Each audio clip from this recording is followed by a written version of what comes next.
All right, I know you all came out for the pizza tonight, but the reason that this event's here tonight is because we're interviewing Mario Cruz. Mario is a Miami entrepreneur. Started a company a few years ago called Choose Digital, and recently was acquired by a company called Viggle. He's going to tell us all about what both companies do and about his journey. When we bring Mario out, I want everyone to stand up and give him a standing ovation. I want you to just cheer him on, bring him out here like the rock star that he is. So, without any further ado, let's welcome Mario to the stage.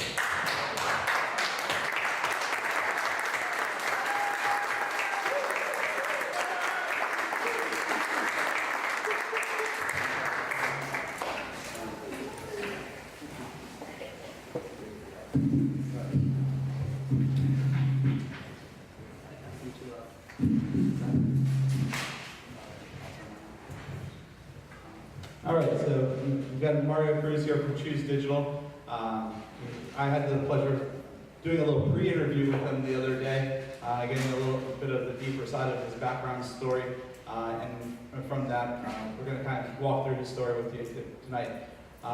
The interview part will be about 45 minutes, and after that, we'll open up for a Q&A. It'll be about 15 minutes. During Q&A, I just ask that you do raise your hand, wait to be called on, and select you, and you can go ahead and ask your question.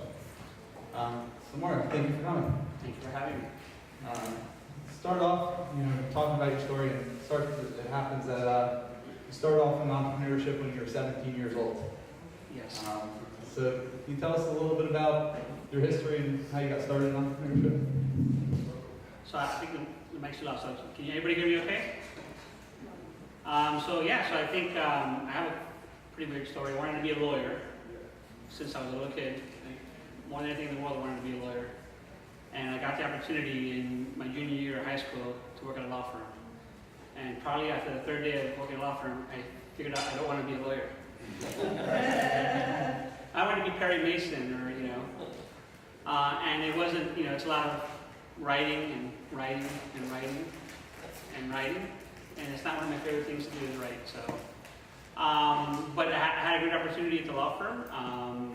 If anybody remembers how you did word processing in the early 80s, it was basically a word processor machine, and it was a big cabinet in the back that had hard disk, and you had these expensive laser printers. So I pitched the partners of the firm to convert it into a PCs, into, like Novell had just come out. I was talking to some guys earlier about Novell and stuff like that. So I converted the law firm to PCs and WordPerfect and a whole bunch of accounting packages, and I wrote a simple program that took all that information and made it easy for time and billing. And that ended up being my first client. So then I got into legal technologies pretty quickly. So by my senior year in high school, I had like 10 clients that I was working on, mostly law firms, various size law firms.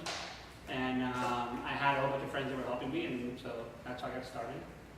And that's how I started my first business. And then I wanted to get married, so my wife was here, so we got married. We had some kids, and then the first Iraq war came out, and I sold the company because I was worried about the war. And economy anybody remembers the economy is, it's also the worst day in Wall Street was right around the same time. So I took a real day job, and then I found out that I'm unemployable also.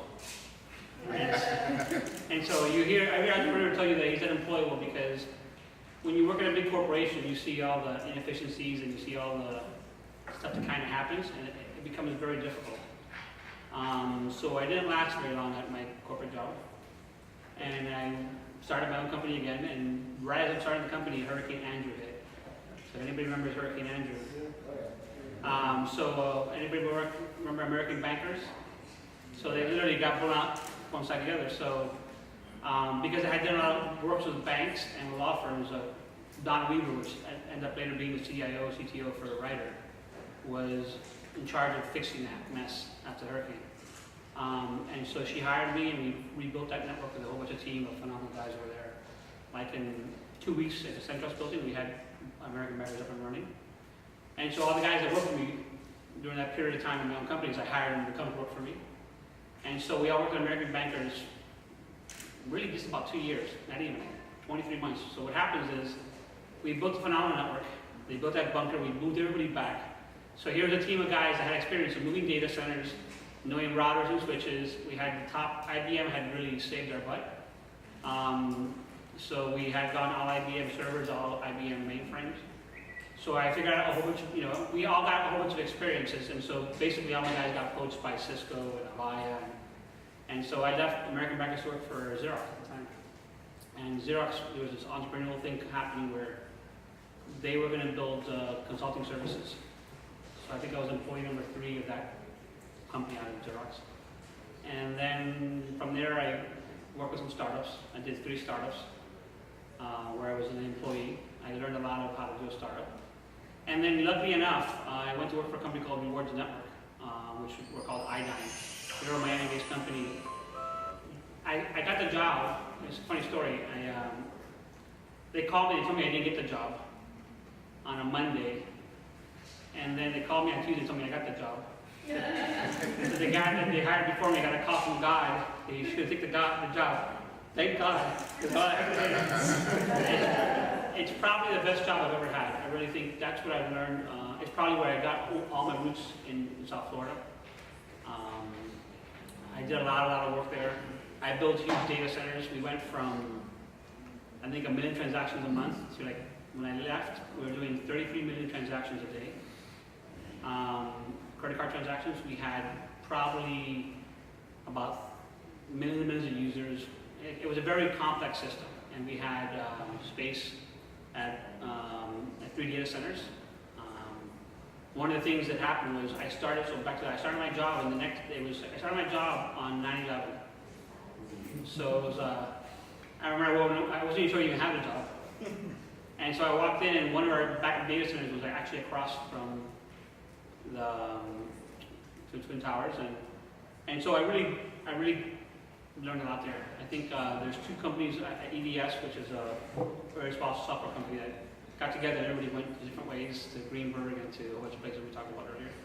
And I went to this company. It was one of the things where I learned to not be just a propeller head geek, right? I learned a lot about business there. I learned more than just reading financial sheets. I learned how to budget.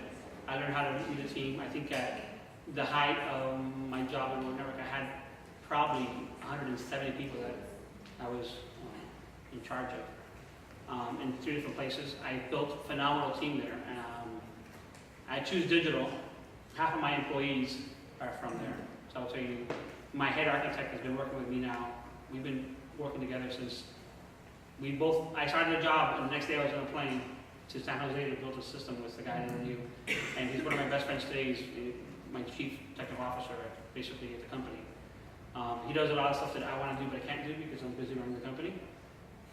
But it's one of the things where I build a lot of relationships there, and I have some people here that worked for me in the past. I think one of my strengths, and this is important in a startup, is to have good communications with your employees and with your people you work with.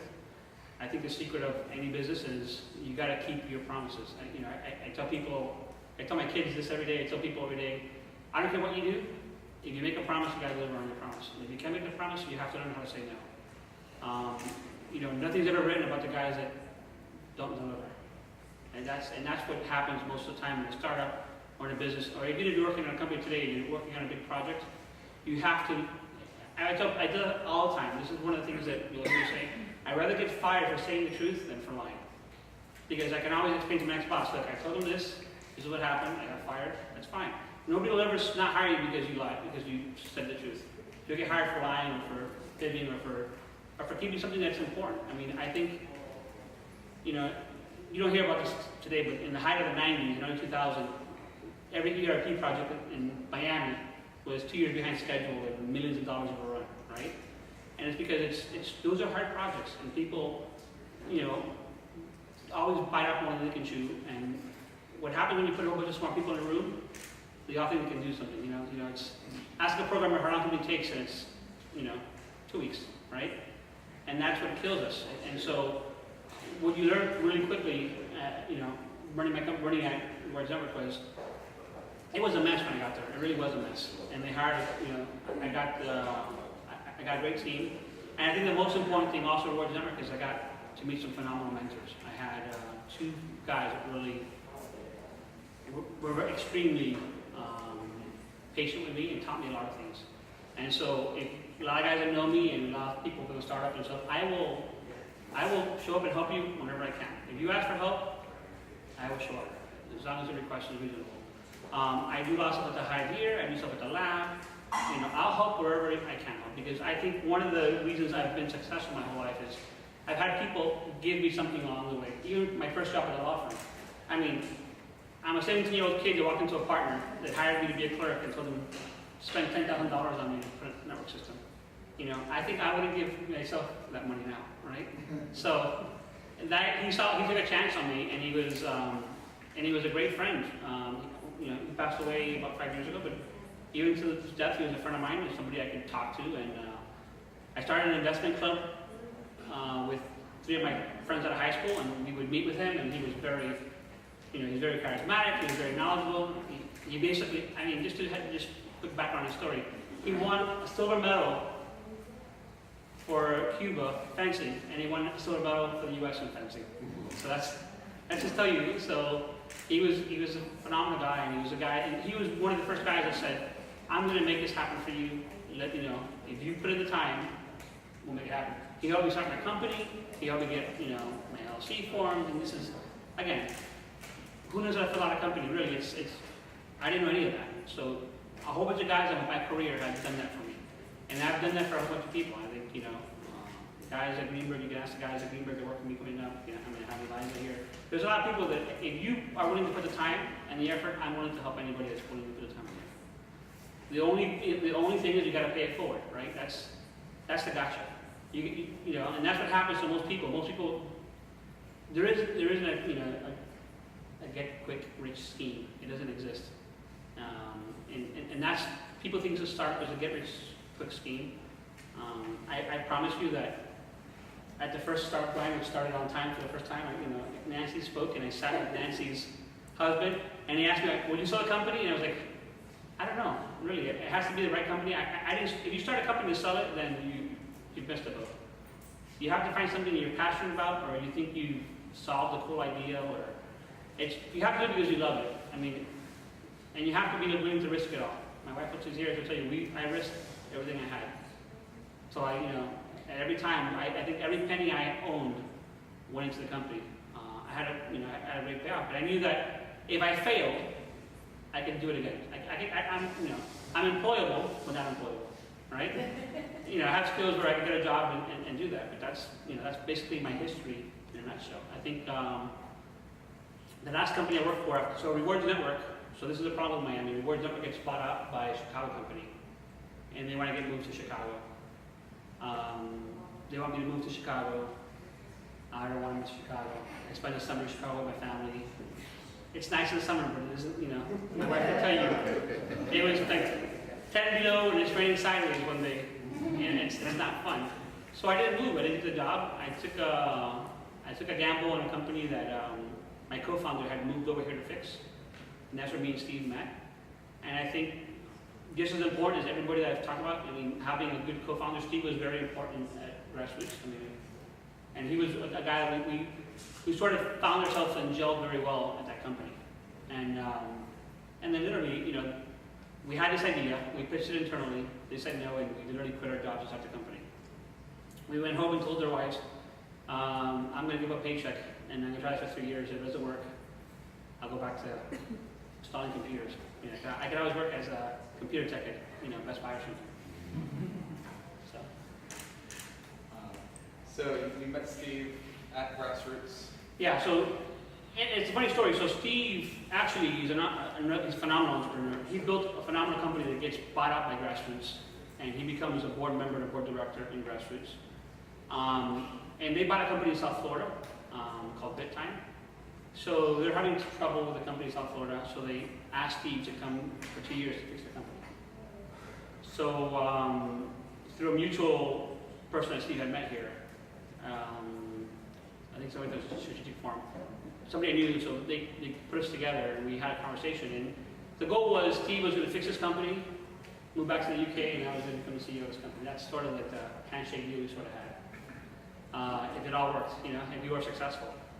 And it was also, again, there's a huge war that breaks out. It's the worst recession of, I started that job at the worst time in the recession. But we built a company. We got clients like, we turned the company around. I had 15 of the top 20 IT companies as clients when we left. And we had this idea because we worked on a big project with Bing. And so I literally had the idea of first meeting with Bing. We pitched it. They didn't want us to do it. And so, like I told you, I'm unemployable. And I said, it was too good to pass up. And the other thing is, first, when I tell you first to market, almost always wins. That's true, unless somebody comes with a better mousetrap. And so we said, nobody's doing this. Let's quit our jobs and do this. And we'll talk about how we did it. But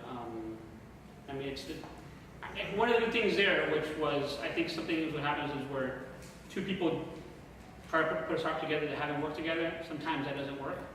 It's like a band. Eventually, you grow different ways.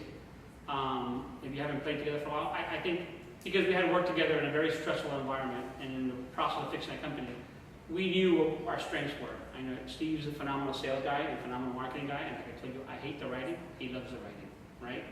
He can do all the writing. Who cares? So what we did is we split all the loads on the stuff that we're good at, and so that doesn't mean that I don't do that stuff also. But I will tell you that that's how it sort of ended up working out. Gotcha. And then you guys leave grassroots and you get started on the MVP. You're hacking away yourself. Yeah. So I won't lie to you. I actually had one job interview I went to right before I started the company, and sort of like a call from God thing. So there's a big company in South Florida, big technology company. They're actually, I won't mention the name, but they're like one of the top companies to work for. So a friend of mine says, these guys sort of want you. So I go to the job interview and tell my wife, if I get the job, it's the only job interview I went to from the time I was thinking about the whole grassroots thing. If I get the job, I take the job. If not, I'm going to do this. I'm very religious, and so I said, there'll be a sign from God. If I get the job, it's mine. If it isn't, it wasn't meant to be. So I really don't get the job. I think I leave there thinking I got the job. I will tell you that, not that I'm cocky, I can tell you when I bombed the interview that you know when you've done really bad or you're not. I think they asked me about an ex-employee of mine, and I will never talk. If you work for me, even if you suck, I promise you, I'll never say anything bad about you, right?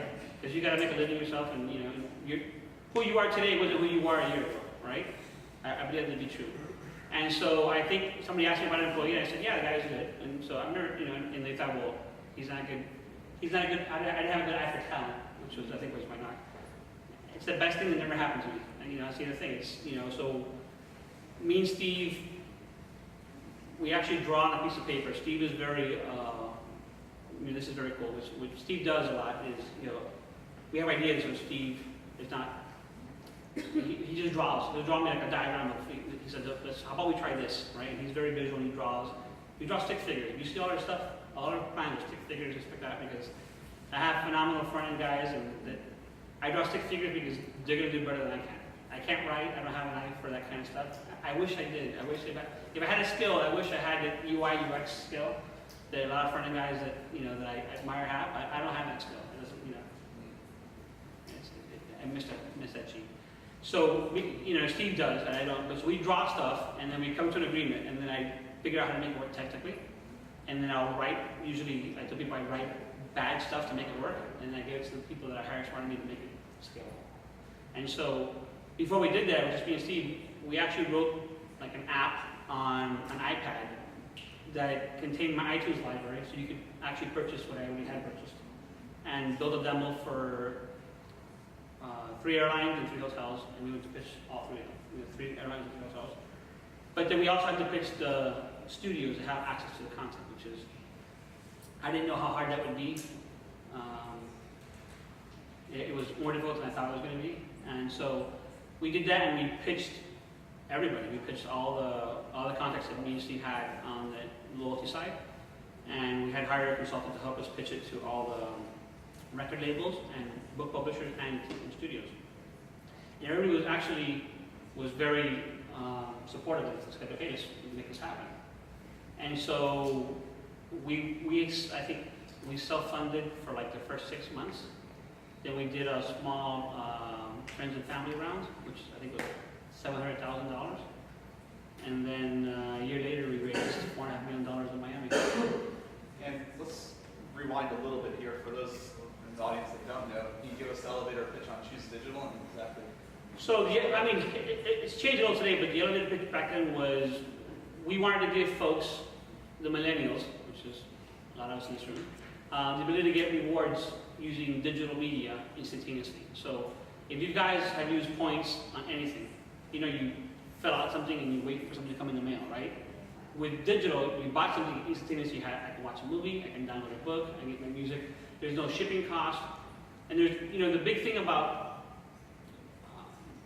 the whole thing about prizes and these sort of the things that happen is the shipping cost and the processing cost on getting a t-shirt is so high that sometimes when you see you want to get a Bing t-shirt, guys will tell you, it's like 1,000 points and you're saying, why is it so expensive? Well, it's like $7 for the t-shirt, so it's like $9 for somebody to put it in a box, put it away, go print a label, put it down, and go ship it, right? And so the shipping cost on products is mostly the cost of products. So we said, if you got an airline today, or you stayed a night in a hotel, you basically can't do anything with those points today, right? Because you don't have enough. But we said, if you stayed one time, you would have enough points to buy a track. And instantaneously, you would engage that user. You capture the email, you capture the profile, you capture all this data about the user, you can use for marketing. So our pitch was, you have all these unengaged users, we have a platform that you can engage them immediately. The price of a song is so low that we can engage them rapidly. And so, we built it and we did it. So, I mean, the pitch is having active users with low points, right, with low points, millennials, and have somebody come into your program and have something to do right away, right? Again, if you take a flight today, how many flights have you taken before your first street flight? If you take a flight today, you can buy an album after your first flight, almost on United, or 4 songs. You can rent a movie after a first flight too. So there you have it engaging. I'm telling you to join a program. Millennials don't want to join a program because they're going to fly Southwest, United. They're not going to pick the fly. But if you join these programs, and so I'm really big about loyalty programs, and that's my passion. So we can talk about that. But that's where we said, here's the thing where you can engage the user quickly, get them to join the program, be able to market to them, be able to figure out what they want. I mean, millennials are the future, right? So they'll soon be the business traveler. They'll also be the leisure traveler. So it was a way to get those folks quickly and engaged at a low cost barrier. And how much revenue, how much money have you guys made when you raised $4.5 million? We had not had a dollar revenue yet. And how do you do that? So I told the story here on time with the Hive. People are willing to give you money if you show up with signed contracts. So I had a contract with United, a contract with Marriott, and it's funny because Steve, we sort of switched the deals, and we had a signed contract from 2 studios and a film studio and a book publisher. So here we have all the hard work kind of done, and the deal was, they said, well, we have a plan. We know it works because we sold it to both people. We sold it to the guys that have the content, and we sold it to the guys that can sell the content. And we said, but to get those deals, we need the money because if anybody knows anything about licensing media, you have to give them money. The studios are pretty adamant about that. So we sort of need the money to actually have the media, because without the media, there is no Choose Digital. And so that was how we did it. So basically, we had built a company. We had proven our MVP with some prototypes. And we had contracts. Actually, I hadn't signed them yet because, like I told you, don't make a promise you can't keep. So we had put the thing, we had agreed to the red lines of the lawyers. I said, I can sign these if we get the money. And we actually got all the money from South Florida. So believe it or not, we raised $4.5 million in South Florida. And were those friends of friends or friends of family? Or no, I would tell you that there's 2 things at a startup, right? That you always have to be selling, and you always have to be raising money. Because you never know who the next guy is that has the money or has a contact for you. I think that's really what happened. I think we pitched, I don't want to say we're not an overnight success either. I mean, I would say we probably pitched that year 1,000, maybe 1,500 meetings and different, like, you know. And so it's funny because, you know, they got to a point where I would just tell Steve, you know, I got to actually build something. So we would take turns on these pitches, and then we got past a certain piece. So we divided it in half, and we got to the next step. It was like cold calling. Then we got to the next meeting, and then we would both go, right? And so, and Steve, I mean, I would tell you, that's another thing. Steve is, he's a tenacious guy. Steve will find somebody's name, like, we did something in, like, around the holiday time, and we were looking for some guys to pitch stuff, and within, like, 40 hours, Steve had, like, 30 names. Like, how he does it, he's, like, magical. I mean, it's pretty funny. He's really good at that. He's a true salesman at heart, and he has that skill, so I'm not going to take any credit for that. I think a lot of the leads that came in for the investment, I would say was like 70% from Steve. A lot of them came from folks that I knew in Chicago and in New York and in San Francisco. And so those guys said, well, it's not what we do, but call this guy. And so what had happened too is, like anything else, a lot of companies have failed in this space, right, before we got here, which is hard to sell it, and it's hard to get the studios to do something because there's a wasteland of people that tried and failed, right? And so one of the things you had asked me, we had talked about earlier, which was a lot of people wanted the product, but they said, let United launch and run for 6 months, and then we'll come talk to us. Because a lot of companies had tried to do what we had done and had failed miserably because it's difficult. And a lot of things is also timing, you know. I can compete with iTunes and Amazon because I have the cloud. So I just push buttons and I get more stuff, you know. I knew that when I left my last job, I would never have a server in my lifetime.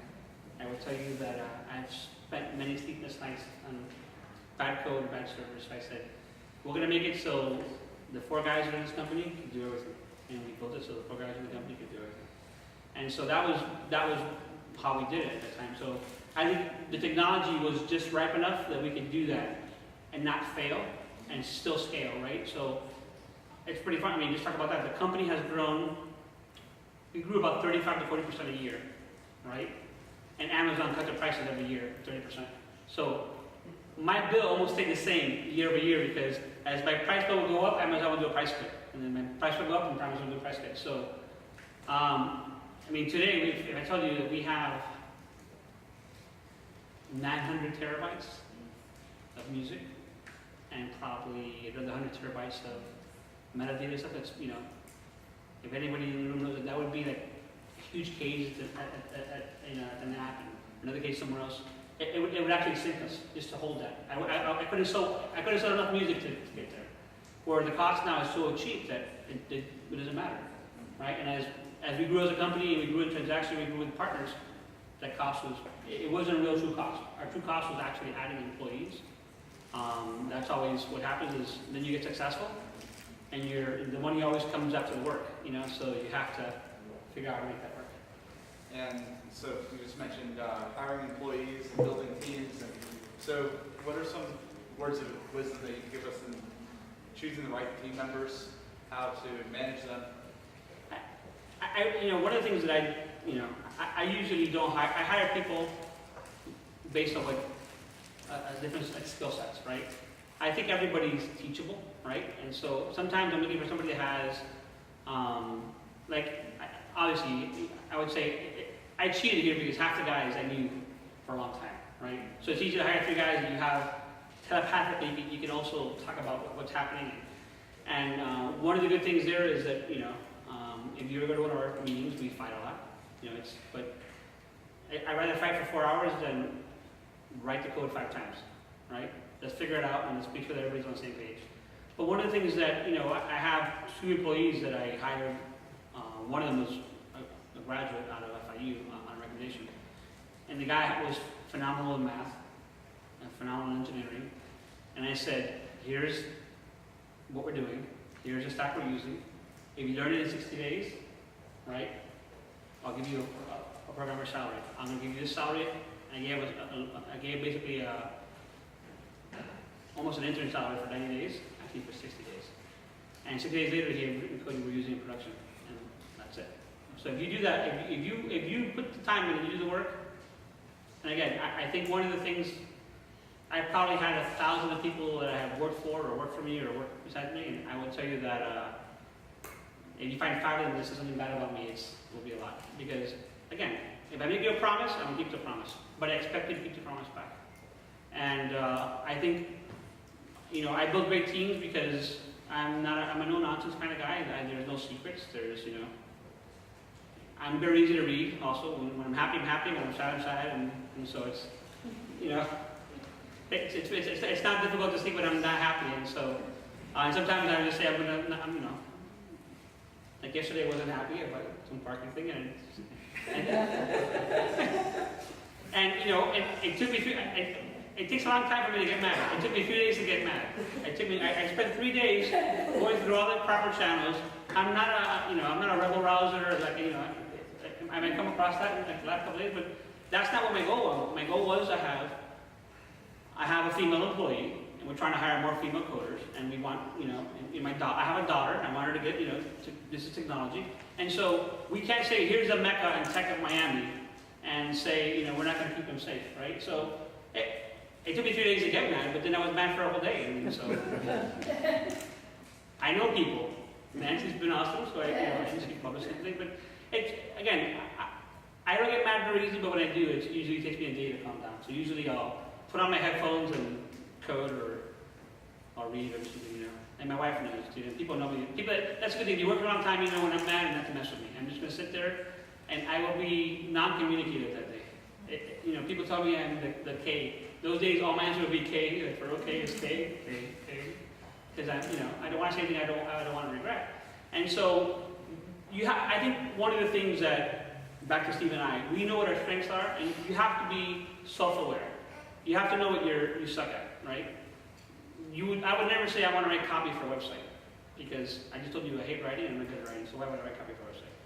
And so, I have phenomenal people like a guy named George and Christina. They're just phenomenal. I mean, they're front-end designers, UX, they write copy, they're partner marketing. So that's the thing, is if you're self-aware of what you suck at, you hire people that you're at awe at, right? You're just like, that's the person I want to work for me.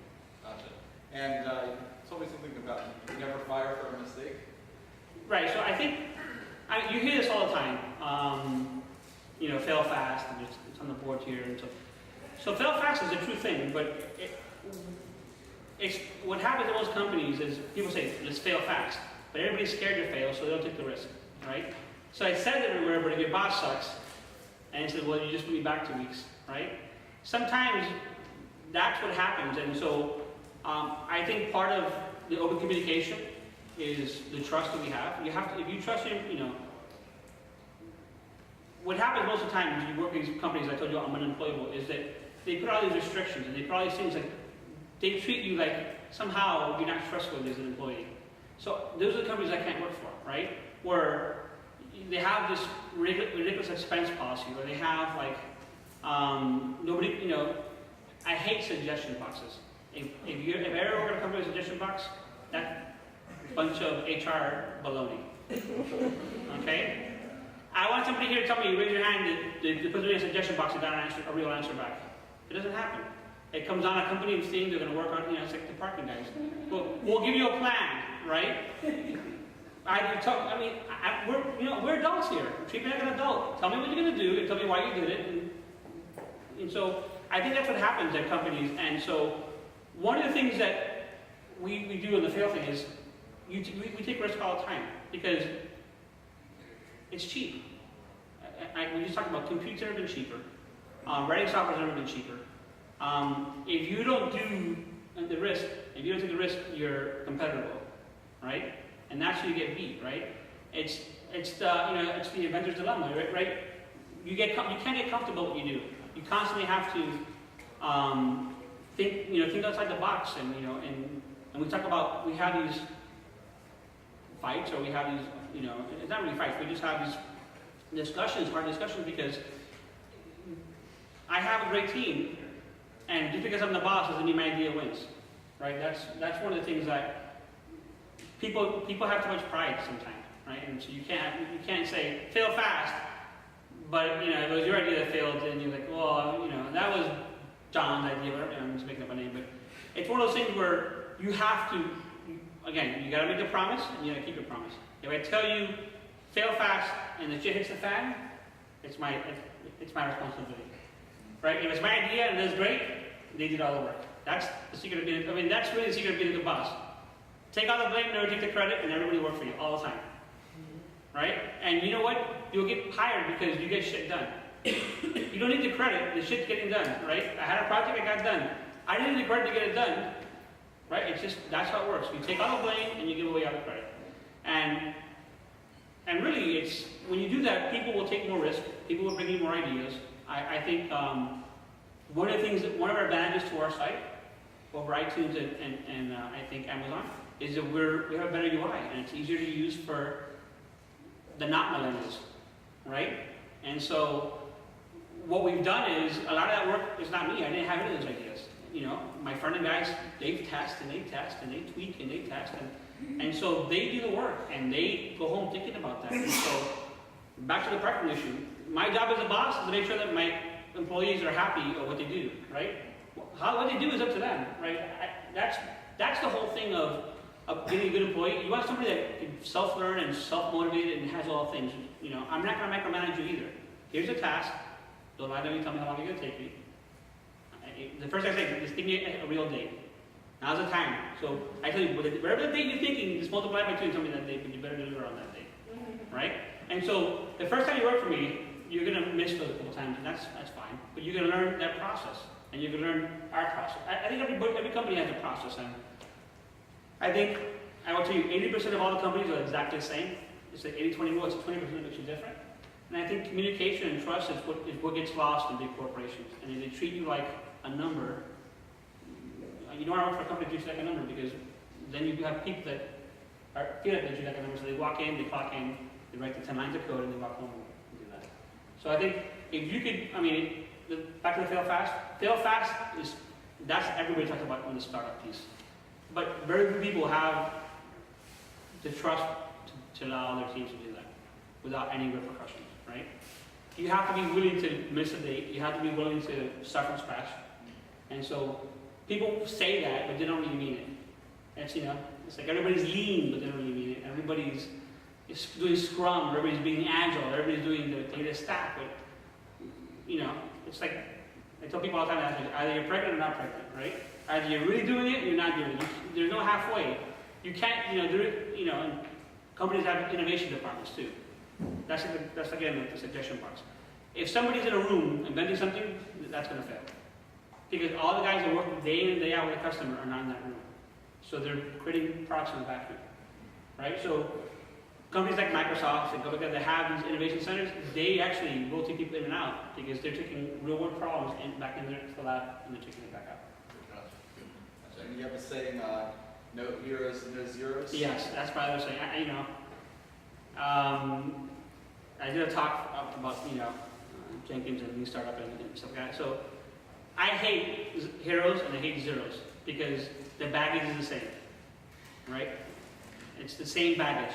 You want the guy that always comes in the last minute and stays the day, but then he can't go on vacation because nobody can use the code, and then you have the zero that doesn't do anything. So the baggage that you carry for the zeros and the heroes are about the same. You want solid team players. I tell people I want solid team players to do the work because heroes always get you burned. They always deliver, but it's not scalable. Heroes are not scalable. I will tell you that heroes are not scalable unless you can clone, right? And I will tell you, this is an IT thing, especially the network guys and the security guys out there, and the ops guys.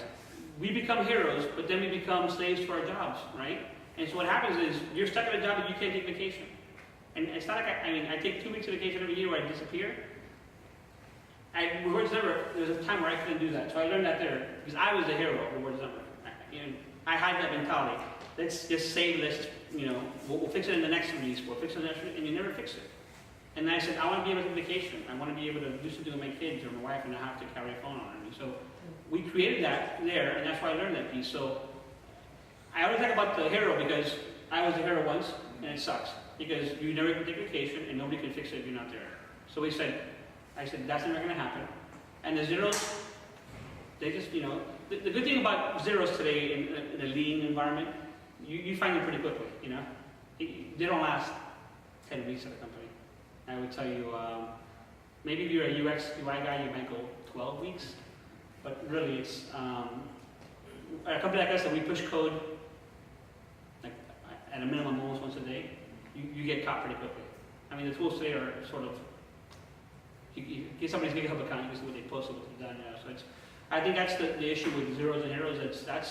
They both have the same baggage, and people can change. So I wouldn't say don't hire a hero, but you got to tell them you're not here to be the hero. You're here to be, you know, the guy that helps us get to the next level. Gotcha. And while 4.5 million in the rate sounds like a lot, a lot went to the publishers. That's what you guys need the money for. So you didn't have infinite budget to build out a team. So how do you, once you start landing clients like United and they want special features and things like that, how do you prioritize that? So the secret of a startup is you prioritize by who gives you the money. And then somebody asked me, you know, Lewis asked me earlier, but you don't have to give them too much money because then they own you, right? So it's a fine line of how much you take. But we're still very busy, and so if people want something really bad, you have your time is in the company, your time with your people costs money, right?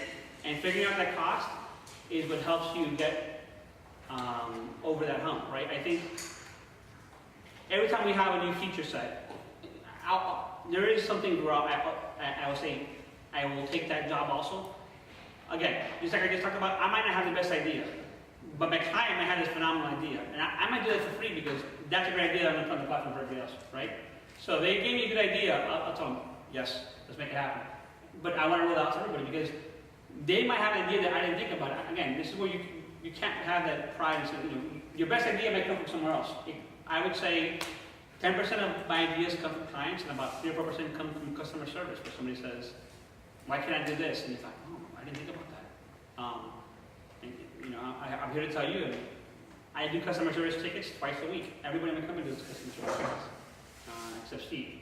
But I would tell you, we see things there, and if you're a developer or you're a front-end person and you see that and say, oh man, we can fix that. The person opened that ticket because that wasn't clear enough, right? So they'll start testing, and they can do that without having me involved, right? They're fixing that problem without me involved. Gotcha. So you prioritize for revenue. Prioritize for revenue. And, make sure everyone's... For revenue or the platform. If it betters your product, you want to stay ahead of your competition. And after you raise that 4.5, about 9 months later, another 1.5, and you guys planned on raising another 4.5 in December of this year, right around there. But before that, Viggle happened. How did Viggle come to your work? So Viggle became a client first. I will tell you. So I pitched. I would say Stephen Barber pitched Viggle almost 2.5 years ago, and then I went back and pitched them like 14 months ago. And so, you know, the other thing about selling is you gotta follow up. I would follow up like every 3 months with people that I wanted to be my clients.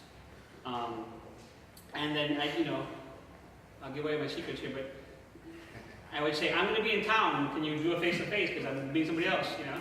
And if he said yes, then I'd go quiet. No, then there's no cost to me, right? And so if you could do that, I would strategically do that around New York, Chicago, like a whole bunch, like for a month, and then I would try to then put them all together at the same time and go see 3 people and fly back. And there's days where I would fly up to New York at 6 o'clock in the morning and fly back in the last flight, so I have to pay for hotel in New York, which is expensive. So if you do it quickly, I would take a 6 o'clock flight. I land at like 9:50, 10 o'clock in LaGuardia. I can make the city at 11, do meetings till about 5:45, take a cab back to LaGuardia and make a 7:45 back to Miami at 9:45. So that's what you have to do. I did it with studios, and so you basically, and you know, Steve again is phenomenal. Steve, you get meetings with anybody. He's British, right? And he has I think it's the James Bond, and he's very likable. I think it's very important that I don't want to minimize Steve's role in the company. I think Steve is just as important to our success as I was.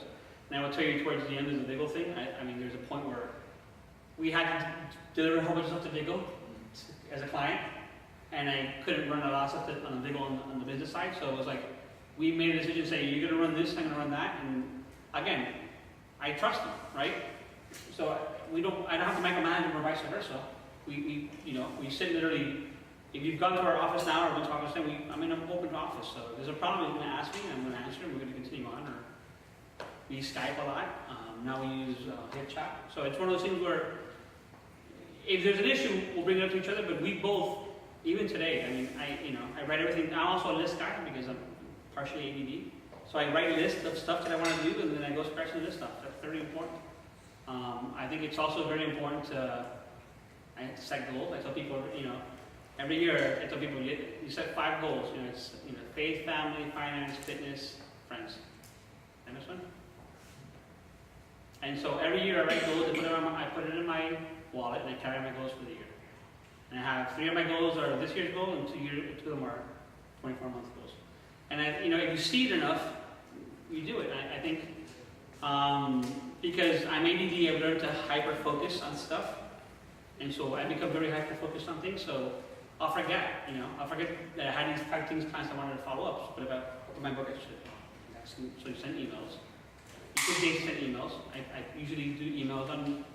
Usually around football season, I write all my emails on Sunday, all of them, right? And I send them Monday morning. And so I do the same thing on Thursdays too.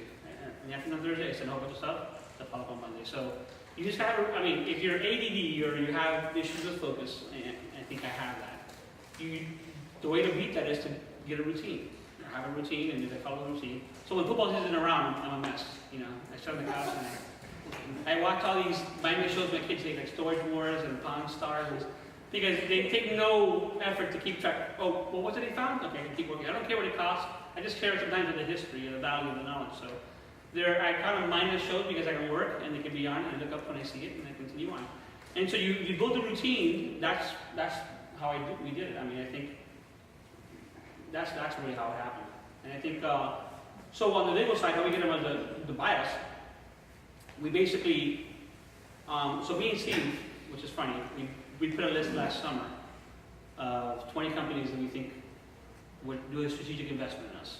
I wasn't looking for somebody to buy us. We were looking for strategic investment, but somebody that, because we wanted to do some things on mobile, and we wanted to do some things that actually Viggle was doing now, right?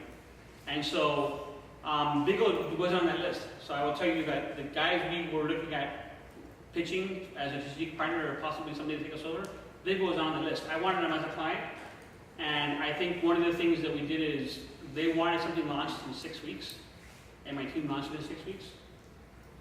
We were supposed to build like these 3 mobile apps at the time, and we put all this app development on hold that I had done tons of work on to start working on it, and we took the Viggle thing, and the cameras went, but I made them pay this price. I said, if you pay this price, so how about in 6 weeks?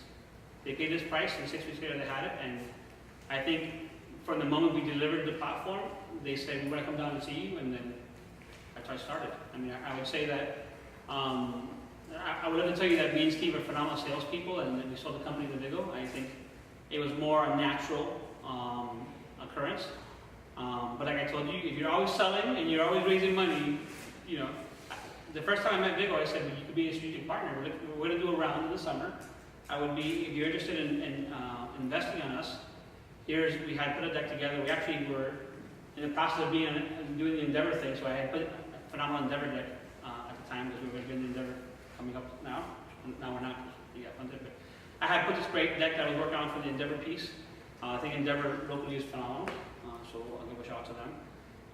And so I had put that, so I left the deck with the president, and literally he said, a week later he said, I'm going to be in the Marriott trip. I'm going to be in Miami. You have some time? And so it was the time of those bad storms in New York. So they got stuck here, so we had to spend some extra time. And one of the things, again, that we wanted is, back to me and Steve, it's good to not worry about a lot of things as a startup. So being purchased has some value. But what I love about Viggle is they're in the space that I wanted to be in. The matching of music, you all got cards on your thing. Please go try Viggle today. I think you'll see that it's a phenomenal app. The music piece, the discovery piece, the media piece, the news and entertainment piece. I think it's a phenomenal platform, and I'm more involved in the platform today. I think it's we're doing a lot of cool things with Microsoft. We're doing a lot of cool things with some music providers. We're going to do some pretty cool things with Zanzari in the app shortly. And so they were doing. They had some of the stuff that I wanted to build, and they had a vision that fit my vision, right? Where I think we had some people sniffing around us that just wanted Mario's team and Mario's technology, but not our company, right? They wanted what we built, but not the model we had built. Where Viggle wanted the model, and they wanted the platform, and the model and the vision are the same. What are they doing? You're watching TV, listening to music, or reading about TV gossip or TV information, and you're getting rewarded for it, right? And you're getting digital media. So what they said is, we're a digital media company, we want to give digital media rewards. And so it was basically, almost like a match made in heaven, but sometimes when you're so close to it, we didn't see it at the time.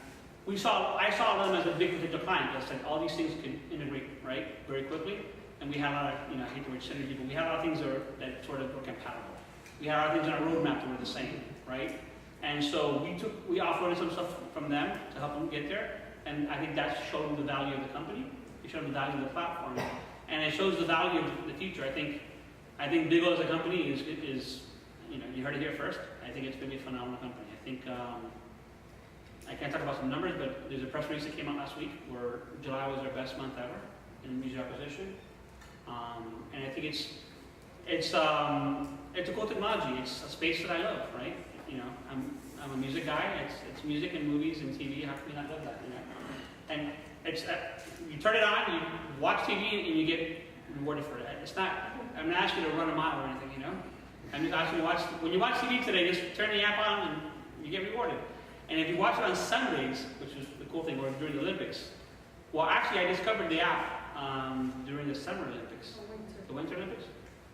So I installed it, and they had like trivia games. So they ask you what's Twizzle or what's whatever. So I'm playing with my daughter, and so you watch these things live, and during the commercial, they give you questions and they interact. And then when it's BMW doing a commercial, there's a BMW ad happening on the iPad at the same time or a second device. I mean, they're the leaders of the second device on the second screen app, right? And I will tell you, we're only scratching the surface, right? Because a lot of the ideas of what I wanted to do, that platform will help us get there. And I don't have to go raise money. I don't have to do anything. I have a built platform.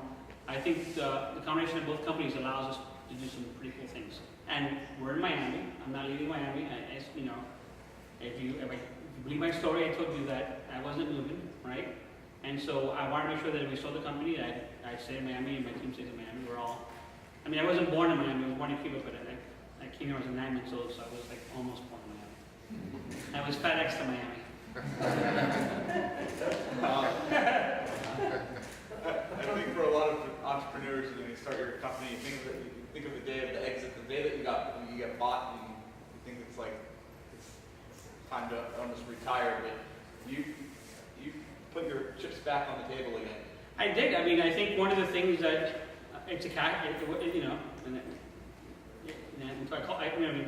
of the first persons I called was Nancy when the deal was almost done, and so we talked about some of the you just asked, and I said, I'm pitching you to Viggle because I think it's the real deal, and I think it's so much the real deal that I doubled down, right? I doubled down that it's a pure stock piece because I think the company in 2 years' value will be greater. And again, I will bet on myself all the time, right? I'm working for a company where I'm allowed to bet on myself, right? And so we talked about earlier, if you're in a company where the culture doesn't fit you and they treat you like little kids, I wouldn't have doubled down. But the good thing is, they're my client. I had spent like 8 weeks in bed going to New York almost every other week to deliver this. And I met with the team, I worked with the team, we worked very well together. I get along with my new boss very well. He's very charismatic. He understands technology. He understands the space very well. And so I thought, this is where I didn't spend 3 years of sweat, blood, and tears to walk away. That wasn't my goal. If your goal is to get out, sometimes some people do that. That's fine. It wasn't my goal. I wanted to be I wanted this thing to be the next big thing, and I wanted to be part of it. Was it hard to convince your investors that this is the way to go? I would tell you that if I told my investors I'm taking cash and taking stock, that would have been, yeah, right. But if you take it, you've heard this story 1,000 times. People invest in people, right? And so if we and Steve are saying, we're taking this deal, they're going to trust us, right? I think, like, if we would have said, we want the money, you guys take the stock, then I said, yeah, I just think at that point in time, the deal was the deal, right? And I think we had a good deal on the table. I think we had a great upswing for Viggle. I think, again, I had a roadmap of 1,000 things I wanted to do. They had that. They picked us up to say, yeah, that works for us. And so, like people ask me, it's not really different. The difference is that I'm not worrying about funding in dollars. I'm still doing sales. I still email people on Mondays and Thursdays. Today, since, a whole bunch of reminders on my little book. And so it's one of those things that you just basically, if you're always selling and you're always meeting and you're always networking, it works. And I tell people the best way to network is when somebody has a problem or opportunity and you can help them, right? Even that person this is what happens. This is, what we call the entrepreneurs and all these guys that they want to be entrepreneurs, but they don't want to do the hard work. And they don't want to help people, they want everyone to help them, anyway, nothing back. Some people get that help. It happens in Miami all the time. And I would think, if you ask what's happened in Miami in the last 10 years, 10 years ago, if you asked somebody for help, they wanted a piece of the pie somehow. They wanted a cut or a slice, what's the deal, what's in it for me, right? And that doesn't work for anybody, right? And so, I think in the last 4 years, and we talked about this, when I first started Choose Digital, I didn't know there was a startup scene in Miami, to be honest with you, right? I saw actually Nancy's post one day on something she wrote, and I heard about the lab, and the lab was about to move to the big lab, and I went to the event, and I met Wilfredo and Danny, and we talk about people that I admire, the people that have done a lot for the scene here. So we'll talk about how I got plugged in. I got plugged in through Nancy, I got plugged in through Wilfredo, I got plugged in through Damien and Danny and Marcelo. And so you just showed up to events and you start talking to people like this, and they said, well, can you help me with this? And I said, I can help you with this. Or I know somebody that can do that for you, and there was no strings attached. And so when you help other people, no strings attached, that comes back to no strings attached. And so that's what's changed in Miami. And it's a Latin culture thing, that somehow, everybody knows a guy. It's just the Duke of Miami, everybody knows a guy, but everybody wants to get paid on the when you got to remove the toll. Because the day you need help, there's a toll for you, and that's the day you don't have the money, right? I will tell you, when we started doing digital, I got a copier, a phone system, a server, a Mac, probably some office equipment, some desk, all for less than $1,000. Because I had a lot of chips to cash, right? And I said, I'm looking for this, I'm looking for that. And it wasn't new stuff, right? It was an old phone system, it was an old desk, it was an old system. But at the time, it's all I needed, right? It's something to get off the ground. Yeah. And so that's what I think has to happen. I think one of the things with the scene in Miami is you have to be involved for all the right reasons. And if you do it for yourself, then that's all the wrong reasons. And I have 4 kids, and I want them to live in Miami. I want them to have opportunity in Miami. And if I do something for, selfishly, it's because I want my kids to not have to leave here if they don't want to leave here. If my kids want to leave here because they want to be something else, that's fine. But I don't want to say I can't stay in Miami because there's no opportunity for me. I heard people saw the article this weekend. What was that, New York Times, Nancy? Oh, yeah. And so if you read that article, and I wrote a post about this for Nancy about 6 months ago, maybe 4 months ago. People are starting to get worried from Miami. Because here's the problem. We have the perfect weather year-round. You can code in flip-flops on the beach if you want to. Compute's cheap. Office is fairly cheap in places you want to go. The other thing we have is we're in the right time zone, right? The eastern part of the country is a leader because of the time zone, not because of anything else. Because if you're in the West Coast, right, you are that far removed from the rest of the world in time zone, right? So Miami has everything New York and Boston has to offer, without the price, without the problems. And I think in the 90s, Miami was a big city in the problem sense.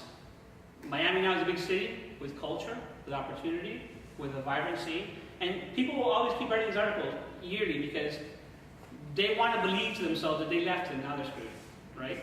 Come back. I tell people all the time. I've hired people that have come back. One of the guys working with me came back from Memphis, and so I said, it's not the Miami of the '90s. Miami's a real city. We have real arts, we have real culture, we have real reporters, we have a real scene, and people get jealous of that. And I'm going to put Nancy a second again, because if you follow her startup stuff, I retweet it every time it comes up, because that calendar is full all the time. You can pick something to do every day of the week if you wanted to, right? It's impossible to do all of it, but you got to find what you like and do it and support it. When Startup started, I showed up because it was Nancy, to be honest with you, and I liked it, so I've gone for all of them but one that was a problem. And so, if you support the things you like, that's where you get, if you want to have the nice things, you got to pay for the nice things. That's the problem in Miami. If you want the nice things, you got to pay for it. You got to support it. You can't say, I support it by like on Facebook. That doesn't work. That's not supporting the product. It's like supporting the culture, supporting the bands, supporting local businesses. The reason I love Winwood is because I love Zach the Baker, I love Panther Coffee, I love the mom and pops. I try to support the mom and pops all the time, as much as possible. Because that's where, those guys are creating real jobs and creating real opportunities. Panther Coffee is the only one in Coconut Grove, it's close to my house, If I told you Panther Coffee was going to have 3 coffee stores in less than 4 years, why is it happening? Because people are supporting it. There's no mystery, there's no secret to the sauce. They put a good product, people support the product, they can continue advancing the product. And I don't know how many jobs Panther Coffee has, but I would tell you it's a ton of jobs that they created in Miami. Yeah. Yes. About 40 or so. And so the same thing with the lab. I think the lab and the Knight Foundation. I think the Knight Foundation has, they took the right bets. They bet on people versus projects. And that's why I think Miami was different than other cities on the Knight Foundation. I think when they bet on some really key people. And, I have a kid in college and a kid in high school, and they think the lab is the coolest thing in the world. They think referral is the coolest thing in the world. And so that's cool for me, right? Because when we do hackathons, my kids come and they're involved. And so that's what I wanted, right? As a father, that's what I wanted. I wanted an opportunity for my kids to have to, leave here. For 20 years, I get job offers to leave Miami. I don't want to leave Miami. And so now we don't have to leave Miami. My kids don't have to, I've tried to convince my wife 3 times to move out of Miami. And now you couldn't pay me to leave Miami. There's no money in the world to make me leave Miami. And I'm not even a beach person. I just want to see the beach. All right, well, we're glad that you're going to stay. Yeah. We're going to go ahead and open it up for Q&A now. So if anyone's got any questions, go ahead. Right back there.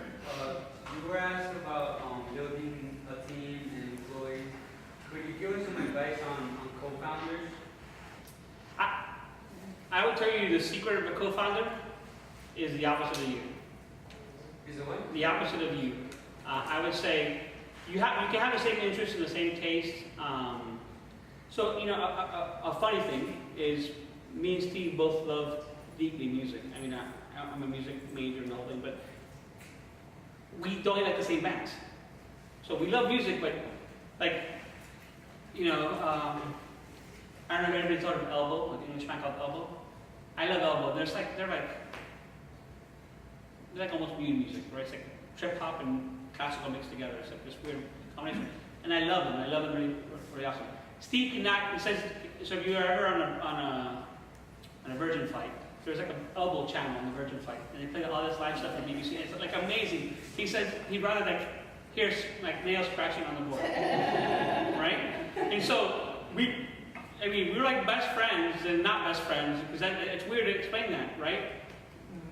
But he, to steal line from, he completes me, because all the stuff I suck at, he does it, right? And then I will tell you, one of the funny things is, he might kill me in this on here too, but when I first met Steve, he didn't even have a computer. He wasn't even a computer person. He had a personal assistant that did everything for him. And so when he first started, he started drawing those things for me. So I would do all the PowerPoints from drawing. So he said, so from now on, you're doing the PowerPoint stuff. Unless it's like system stuff, you're going to do your own PowerPoints. He is now super technical compared to where I tell him all the time, if 2007 Steve called 2014 Steve, he'd have a heart attack. He does his own iPhone, he restores his thing, he sets up his Apple TV. He is now more techy than most people, right? And so, but I would say he's phenomenal at networking, he's phenomenal at getting sales, he's phenomenal at writing. I think he has a phenomenal marketing vision. And this, again, it's not that I don't have that. It's just that you can't do it all. I mean, I work 70 hours a week, and I would still not get to that, right? So if you're both working 70 hours a week, you can worry about that stuff. And there's always this cross stuff, like we cover for each other. But I think you have to find somebody that. I think number one is you have to ultimately trust them. If you don't trust the person from the get-go, then it's a bad relationship because you're constantly worried about is he going to screw you or not screw you, or what's the percentages. And this is what most people get stuck in the whole co-founder and founder thing is on percentages and points. And so that could be toxic because if that is wrong from the get-go, it becomes more and more toxic. I would see a lot of startups that go bad because, let's say the IT guy does 70% of the work and he's pissed he has 10% of the company. Well, you took the deal from the beginning. And like I just told you, if you keep a promise, take a promise. Take your money, when you're ready, then go somewhere else. But if I sign up for anything, I would say 99.9% of the time, I'm going to deliver or die trying, right? And so you have to find somebody that you are compatible with, that they fit your strengths and your needs, and that you can trust. Hope that answers your question. Thank you. Next one. When you took money, how did you structure the equity and how did you incent your team members? So basically me and Steve came to an agreement when we first started the company on equity.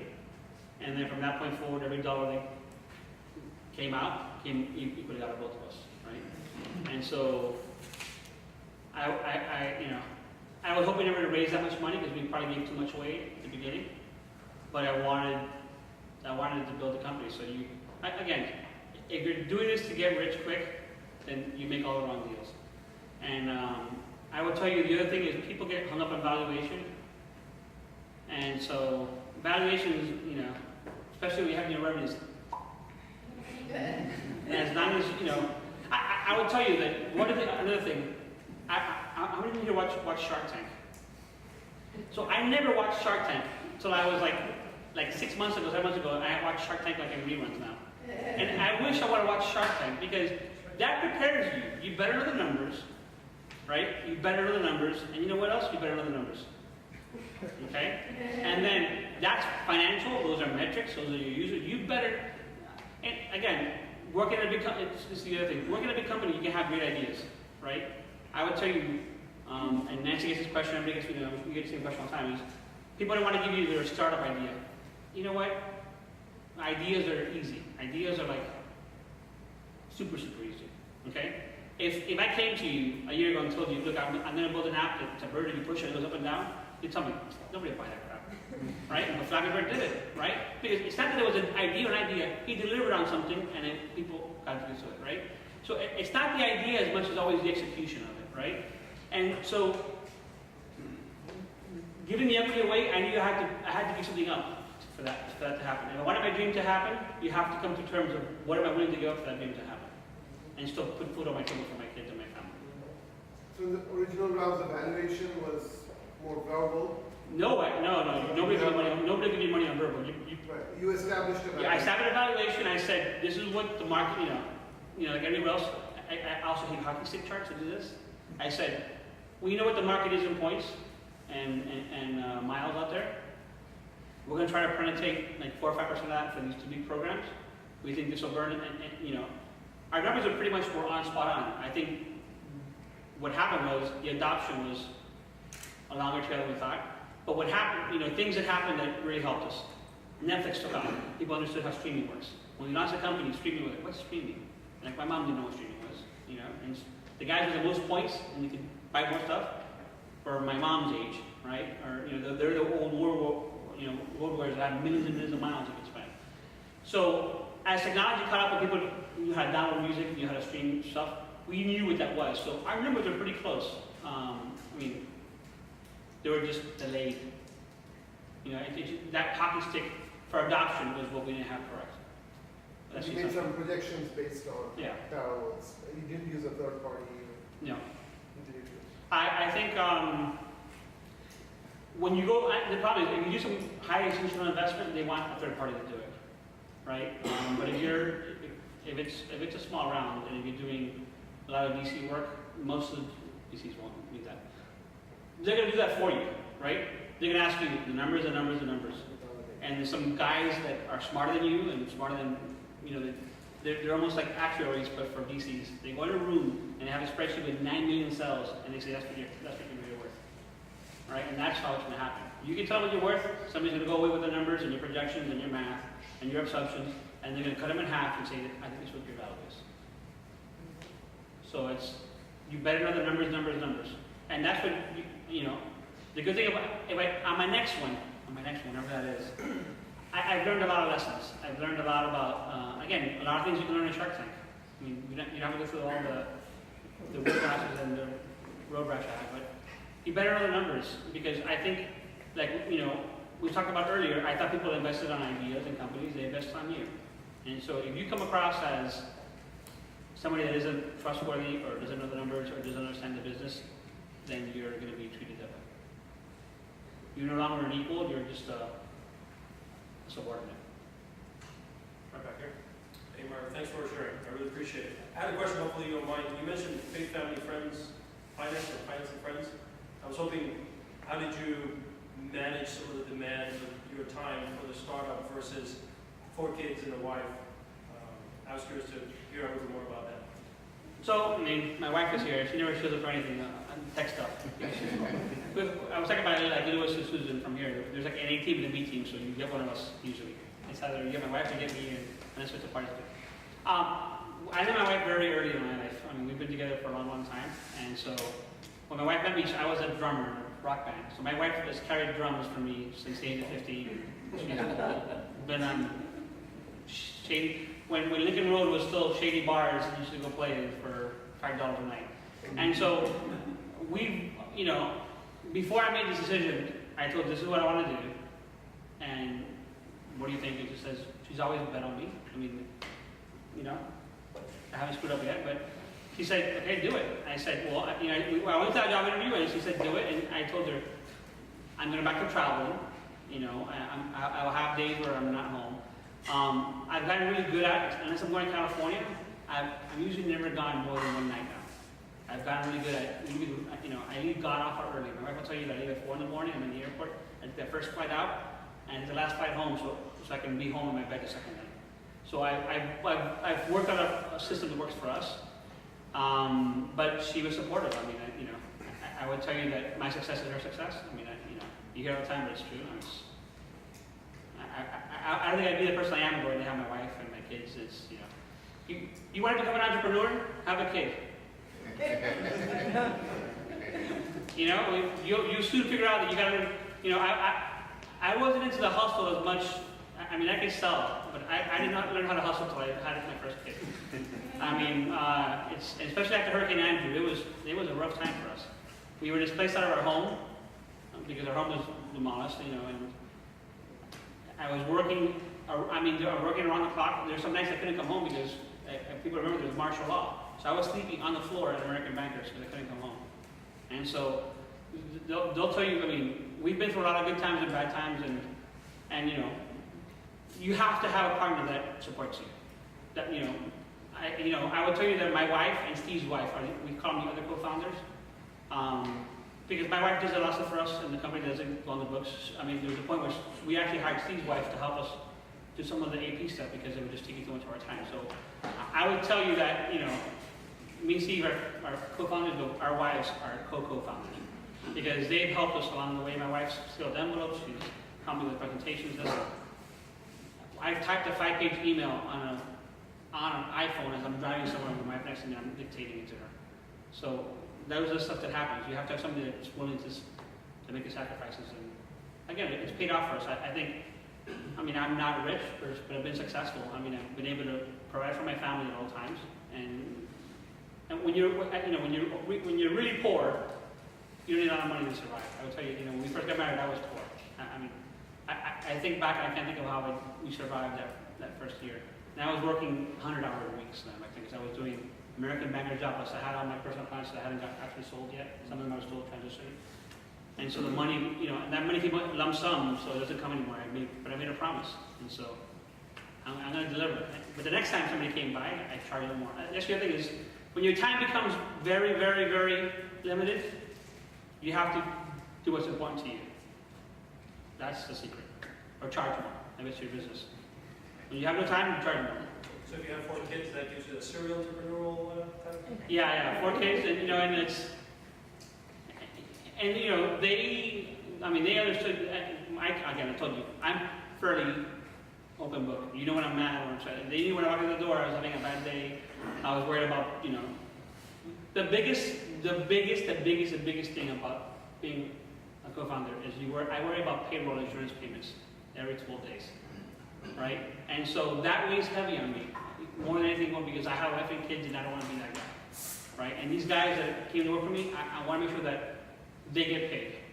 And so I will tell you, the stress of being somebody taking you up, the last month I have not stressed about payroll for the first time in 3 years. And so that, I have different stress today, because I've committed to open this up with my new boss. But I'm not worried about paying somebody and making sure I have the money. And so the stress of that is pretty brutal. And so you have to be willing to bet it off to be successful. And you have to be willing to have a partner that is really in the long haul for it. Thank you. Anyone else? Mario, first, thanks for coming and talking to us. We appreciate it. My first question would probably be just, what's the one book you would recommend every entrepreneur should read?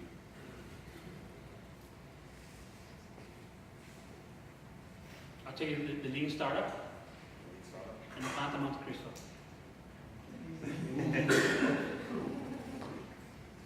I read that book every 5 years. I read the Plant of Monte Cristo, because I tell you that I'm a fairly religious guy, but faith and hope will carry you a long way.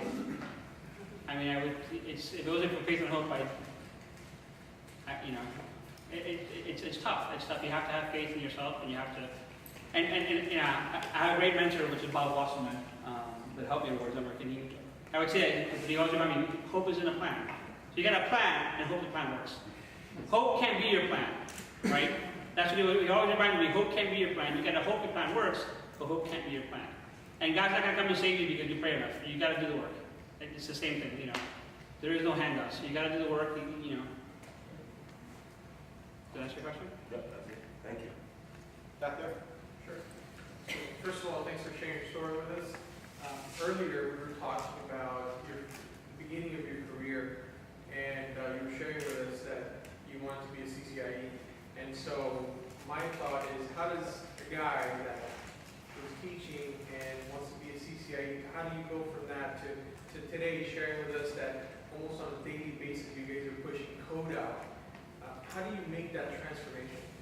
So, I mean, one of the things that I think this is a very cool industry, but if you don't be and you don't step to date, it's going to pass you by. And so, I will tell you that when we started the company, again, Darren, which is now the chief architect for our company, we talk a lot, even before he was my employee, I think we've been working together 16 years, a year and a half in the middle of Christmas where we worked together. But he sent me an article about the Etsy thing. So I read an Etsy article about how they push code daily. And so the goal was that if Steve can push code, that's what I wanted at the company. And so I think it doesn't happen overnight. I think I went from being a true IT geek nerd guy to understanding business because people like Bob Wasserman and a guy named Frank Schmeier took the time in the Words Network to teach me that side, right? When I became the CIO of the Words Network, I had probably only done 2 budgets in my lifetime. But then I became a line item for the company, and we're a public company, and then I became a member of the management team, and I was sending security, documents. You better know your stuff then. After I learned, you learn the business side of it very quickly. And there's a lot of friends of mine, like Darren Pope, which is the guy I'm talking about. He is phenomenal, but he doesn't aspire to that. He doesn't care to do that. He says, again, self-aware. That might not be a job for you. You might say, I want to do that, but you have to be able to put up with learning the numbers, understanding the numbers. Everybody talks about big data, right? I think your experiences form your opinions and form how you act in the future. And I spent a lot of time doing stuff that you've done, right? So I never minimize the work those guys ever do, right? And I never minimize the developer, and that's one of the things that I think I have is I've done all the shit jobs in IT, and I've done all the cool jobs in IT, right? So there is, again, this is why I talk about zeros and heroes. There isn't a job that is more valuable than another, because once not done, you don't get the results, right? So if you learn that, you learn what you want to do. I mean, that's what I did. When I got to Royal and became the CIO, I didn't go there to become the CIO. I went over to become the ops manager and head of security, right? But the guy that hired me says, I'm resigning and I want you to become the guy. And I said, I don't think I could be the guy. And he said, no, you have all the skills to be the guy, and we're going to take a chance on you. And he took a chance on me, and then I will tell you that I had like this nerves, eye twitch, and I was worried every day for like 6 months. I went to work like, oh my God, I can't believe this. And so, like anything else, you either become that guy or you do something else. And so, you will never grow in anything you do if you don't get out of the box that you're in. And I think it rewards that work. I didn't know that, but I had two guys that constantly pushed me outside the box, and I worried, and I'm a pre-warrior. I don't know that this is a weird skill, but I think about all the permutations before anything happens, so by the time I get there, I'm pretty calm. So, and my kids say this, my oldest son says this to me all the time, like, the world could be burning down at work, like, stuff could be done, and I'm pretty calm, right? But sometimes he does something, and I get, like, mad, and but by the time I said, because all that stuff at work, I've already pre-planned what I'm going to do. It's all in my head of what all my option A, plan B, plan Z, all the way, right? When you screw up, I have no plan because I don't expect you to screw up. You know, and if he gets mad at me, it's an emotional reaction versus a logical reaction, right? I can't stop from being an emotional person, right? So when that happens at work, like, but if it happens at work, I'm usually more calm about it because I'm more logical at work. I take the emotion out of that piece of it. Thank you very much, Mario. Thank you. Appreciate it so much. Do you mind staying around for a little bit? I'll stick around for you guys. Cool. Thank you so much.